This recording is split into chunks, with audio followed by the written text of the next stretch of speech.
வணக்கம். இன்னைக்கு நாம பார்க்க போற விஷயம் என்னன்னா, வெற்றி, புத்திசாலித்தனம் இதையெல்லாம் நாம வழக்கமா எப்படி அளவிடுறோங்கிறதையே கேள்வி கேட்ற ஒரு கட்டமைப்பு பத்தி தான். இது உங்களோட உண்மையான திறனை புரிஞ்சுக்க ஒரு வழிகாட்டி. சரி வாங்க இத பத்தி இன்னும் கொஞ்சம் ஆழமா பார்க்கலாம். ஒரு கேள்வியோட ஆரம்பிக்கலாம். புத்திசாலின்னு நம்ம சொல்றோமே, அந்த வார்த்தையோட அர்த்தமே ரொம்ப குறுகிய வட்டத்துக்குள்ள இருந்தா என்ன ஆகும்? யோசிச்சு பாருங்க. ஒரு குழந்தை கணக்குல கொஞ்சம் பின்தங்கி இருக்கலாம், ஆனா ஓவியம் வரையறதுல அசத்துவாங்க. அப்போ அந்த குழந்தைய புத்திசாலி இல்லைன்னு சொல்லிட முடியுமா? இதுல இருக்கிற முக்கியமான பிரச்சனையே என்ன தெரியுமா? நம்ம கல்வி முறையிலயும் சரி, சமூகத்திலயும் சரி, எல்லாரையும் ஒரே தராசுல வச்சு எடை போடுறதுதான். அதாவது ஒன் சைஸ் ஃபிட்ஸ் ஆல் அணுகுமுறை. இதுதான் இங்க இருக்கிற பெரிய முரண்பாடே. சமூகம் என்ன நினைக்குது? நல்ல மார்க் எடுத்தா, தர்க்க ரீதியா யோசிச்சா அவங்க தான் புத்திசாலின்னு. ஆனா நிஜம் என்ன? ஒவ்வொரு மனுஷனுக்கும் ஒவ்வொரு தனிப்பட்ட திறமை இருக்கு, படைப்பாற்றல் இருக்கு. இப்படி ஒரு குறுகிய பார்வை இருக்கிறதால என்னென்ன பிரச்சனைகள் வருதுன்னு பாருங்க. முதல்ல தன்னம்பிக்கை போயிடுது. நம்மளோட உண்மையான திறமை என்னன்னு தெரியாம தப்பான ஒரு துறையை தேர்ந்தெடுத்துடுறோம். நம்மகிட்ட மறைஞ்சிருக்கிற திறமைகள் எல்லாம் வீணா போகுது. சரி, அப்போ இதுக்கு மாற்று வழிதான் என்ன? ஒரே அளவுகோல்ல விட்டுட்டு புத்திசாலித்தனத்தை இன்னும் பரந்த கண்ணோட்டத்தோட எப்படி பார்க்கலான்னு இப்ப தெரிஞ்சுக்கலாம். இங்கதான் பலதரப்பட்ட நுண்ணறிவு, அதாவது மல்டிபிள் இன்டெலிஜென்சஸ் என்கிற ஒரு கான்செப்ட் வருது. இது என்ன சொல்லுதுன்னா, எல்லாருமே புத்திசாலிங்க தான், ஆனா ஒவ்வொருத்தரும் ஒவ்வொரு விதத்துல. ஏன்னா நம்ம ஒவ்வொருத்தரோட மூளை அமைப்பும் வித்தியாசமானது.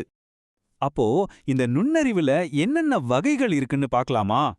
தர்க்க ரீதியா யோசிக்கிறது, கற்பனையா வரையறது, இசைய ரசிக்கிறது, நல்லா பேசுறது, எழுதுறது, மத்தவங்களோட சுலபமா பழகிறது, நம்மள நாமளே புரிஞ்சிக்கிறது, ஏன் விளையாட்டுல சிறந்து விளங்குறது கூட ஒரு வகையான நுண்ணறிவு தான். இதை இன்னும் சிம்பிளா புரிஞ்சுக்கணும்னா இடது மூளை வலது மூளைன்னு பிரிச்சு பார்க்கலாம். நீங்க ரொம்ப லாஜிக்கலா பிளான் பண்ணி வேலை செய்யறவரா? அப்போ நீங்க இடது மூளைய அதிகமா பயன்படுத்துறீங்க. இல்ல நான் ரொம்ப கிரியேட்டிவா புதுசா யோசிப்பேன் அப்படின்னா நீங்க வலது மூளை ஆதிக்கம் உள்ளவர். உங்களோட பலம் எதுன்னு தெரிஞ்சா உங்களுக்கான பாதைய தேர்ந்தெடுக்கிறது ரொம்ப சுலபம். நீங்க எந்த விஷயத்துல புத்திசாலிங்கிறத தாண்டி நீங்க எப்படி ஒரு விஷயத்த சிறப்பா கத்துக்கிறீங்கிறதும் ரொம்ப முக்கியம். பொதுவா நாம கத்துக்கிறதுல 3 ஸ்டைல்ஸ் இருக்கு. சிலர் படங்களா வீடியோவா பார்த்தா சீக்கிரம் புரிஞ்சுக்குவாங்க, அவங்க விஷுவல் லேர்னர்ஸ். சிலர் காதால கேட்டு கத்துக்குவாங்க, லெக்சர்ஸ் டிஸ்கஷன்ஸ் மூலமா, அவங்க ஆடிட்டரி லேர்னர்ஸ். இன்னும் சிலர் ஒரு விஷயத்த செஞ்சு பார்த்தா தான் கத்துக்குவாங்க, இவங்க கினெஸ்தெட்டிக் லேர்னர்ஸ். உங்களோட ஸ்டைல் எதுன்னு தெரிஞ்சா கத்துக்கிறது ரொம்பவே ஈஸி. இப்ப ஒரு முக்கியமான கேள்வி, ஒரு விஷயத்த பார்த்து கத்துக்கிற ஒருத்தர்கிட்ட வெறும் புத்தகத்தை மட்டும் கொடுத்தா என்ன ஆகும்? இல்ல செஞ்சு பார்த்து கத்துக்கிறவங்கள ஒரு லெக்சர்ல மட்டும் உட்கார வச்சா நிச்சயமா அவங்களுக்கு விரக்தி தான் வரும். எனக்கு படிப்பு வரலன்னு தப்பா நினைச்சுக்குவாங்க. ஆனா பிரச்சனை அவங்க கிட்ட இல்ல, அவங்களுக்கு சொல்லி கொடுக்கிற முறையில தான் இருக்கு. சரி, இப்ப அடுத்த கட்டத்துக்கு போலாம். விஷயம் புத்திசாலித்தனத்தோட முடியல. நம்மளோட ஆளுமை, அதாவது பர்சனாலிட்டி, நம்ம உணர்ச்சிகள், இதுவும் ரொம்ப முக்கியம். நம்ம சமூகத்துல ஒரு பொதுவான தப்பான கருத்து இருக்கு. அதாவது உள்முக சிந்தனையாளர்கள், அதாவது இன்ட்ரோவர்ட்ஸ் ரொம்ப கூச்ச சுபாவம் உள்ளவங்க, பலவீனமானவங்கன்னு. அதே சமயம் வெளிமுக சிந்தனையாளர்கள், அதாவது எக்ஸ்ட்ரோவர்ட்ஸ் தைரியமானவங்க, புத்திசாலிங்கன்னு. இது எவ்வளோ பெரிய தப்புன்னு இப்ப பார்க்கலாம். உண்மையில இன்ட்ரோவர்ட்டா இருக்கிறது பலவீனமே கிடையாது. அவங்க தங்களோட எனர்ஜிய தனிமையில இருந்து ஆழ்ந்த கவனத்துல இருந்து பெறாங்க. அவங்க அமைதியான சிந்தனையாளர்கள், அவ்வளவுதான். இப்போ பாருங்க, இந்த ஸ்லைடு ஒரு சூப்பரான விஷயத்த சொல்லுது. உண்மையான வெற்றிக்கு வெறும் ஐக்யூ, அதாவது நுண்ணறிவு ஈவு மட்டும் பத்தாது. அதோட சேர்த்து ஈக்யூ, நம்ம உணர்ச்சிகளை கையாள்ற திறன், அப்புறம் சிக்யூ, நம்மளோட படைப்பாற்றல் திறன், இந்த 3மே சமநிலையில இருக்கணும்.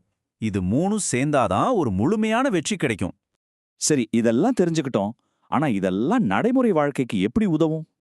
உங்களை பத்தி நீங்களே புரிஞ்சுக்கிட்டீங்கன்னா என்னென்ன செய்யலான்னு பாருங்க. உங்க கற்றல் பாணிக்கு ஏத்த மாதிரி படிக்கலாம்.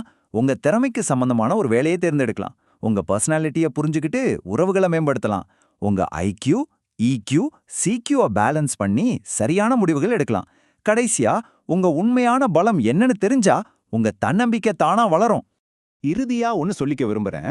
இந்த மாதிரி கட்டமைப்புகளோட நோக்கம் உங்களை ஒரு வட்டத்துக்குள்ள அடைக்கிறது இல்ல, மாறா உங்களை நீங்களே புரிஞ்சுக்கிட்டு உங்க பலத்தை வச்சு உங்களை நீங்களே மேம்படுத்திக்கிறதுக்கு உதவுறது தான். அப்போ கடைசியா நம்ம யோசிக்க வேண்டிய கேள்வி இதுதான். நீங்க எவ்வளவு புத்திசாலிங்கிறது முக்கியம் இல்ல, நீங்க எப்படி புத்திசாலிங்கிறது தான் முக்கியம். நம்ம திறமைங்கிறது ஒரு சின்ன புள்ளி இல்ல, அது ஒரு விஷால நிலப்பரப்பு. அந்த நிலப்பரப்புல அடுத்ததான் நீங்க எதை ஆராய போறீங்க? நன்றி.